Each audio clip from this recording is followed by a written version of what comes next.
Good morning. Today I'm going to talk about Epiphany.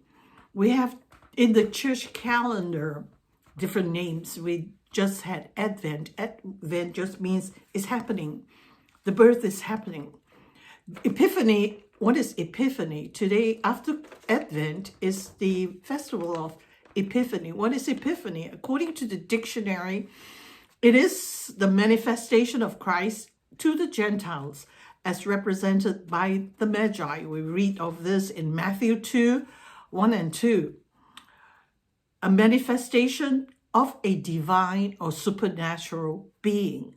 Christ is being revealed to the Gentiles, really. First, the shepherds, the Jewish shepherds came to visit him. Next, the three wise men or the three magi. Read also Matthew 2, 1 and 2. These are the same wonderful story told to me when I was little. It's a favorite story. We tell the birth, then we tell the wise men, and we enact little plays about it. It's not just a wonderful children's story, one rich with elements that make up a play for Christmas. Isaiah 49 verse 6, he says, "It is too small a thing for you to be my servant, to rescue the tribes of Jacob and bring back those of Israel I have kept.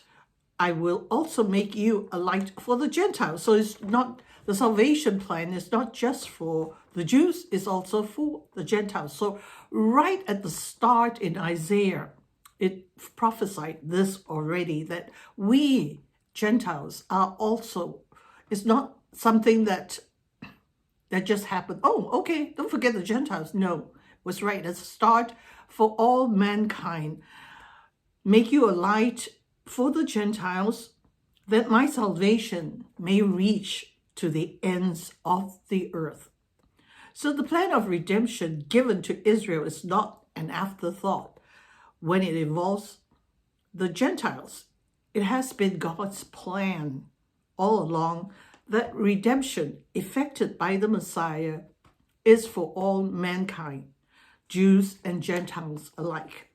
To us modern people, it is incredulous that such important people like these three magi should get out into the vastness to follow the star where it leads. Who were they? They were referred to as wise men or kings.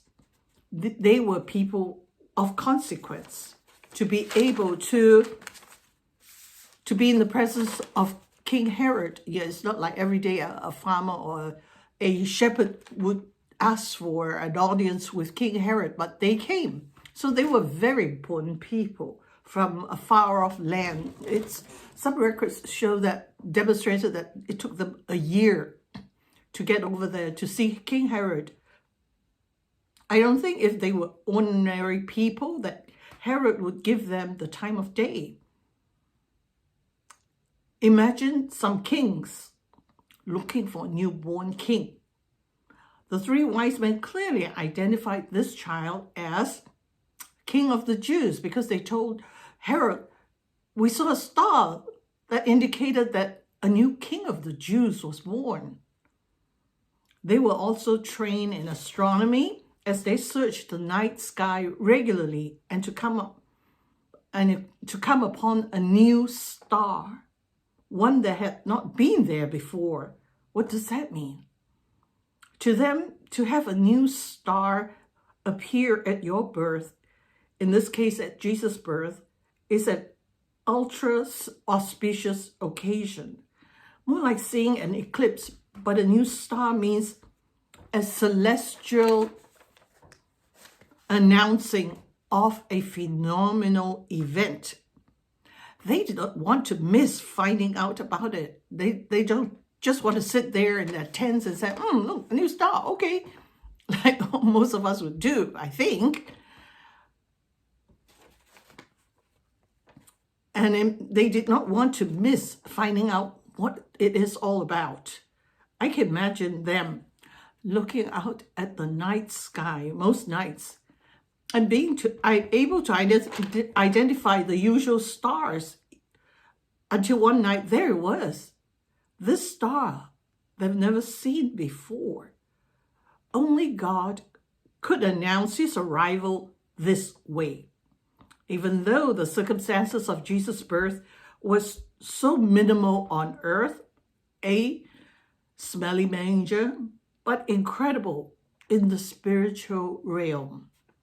Stars in the night sky.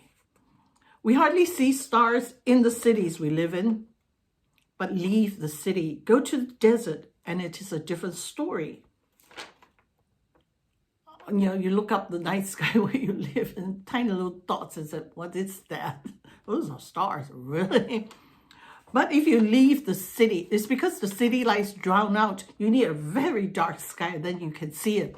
The city lights drown out, eclipse the light of the stars. You don't see anything. But I recall climbing Mount Sinai one year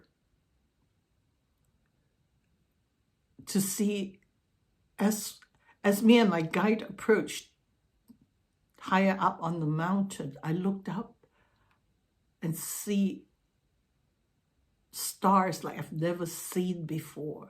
I can imagine when God said to Abraham, look at the stars in the sky, can you count them? Abraham said, no. Similarly, that night, it was so magical. The stars were out it's like, amazing. But more than anything, at that altitude, when you look up at the sky where you live, the sky is just flat. But at that altitude, I could distinguish the dome of the sky.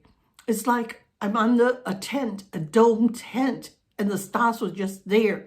It's almost as if I could reach up to touch them. It was so magical. And I can only say that today I still dream of that night and would give anything to have it to see it one more time. That's how amazing it is. And to have astronomers looking out like these three kings and see the usual stars. And then suddenly, what's that? What's that all about? And they got ready. They got ready to their gold, silver, and myrrh. How do they know? They were spiritually in tune. They knew that a new star could only mean a really auspicious and celestial happening somewhere. And they followed. History says they followed for a year before they could find that star. And we should, in our lives too, rather than sit and be spectators, but rather get up, follow that star where it leads. It leads to Jesus. It leads to a mission, a ministry that can be really fulfilling. And I pray that the new year will bring you God's mission and vision for your life, and that you will get up, follow it, and it will lead you to Jesus. Thank you. Well, I've lots of plans for the new year to bring you more stories, exciting stuff. You should see stacks of books that I have. Anyway, have a good day.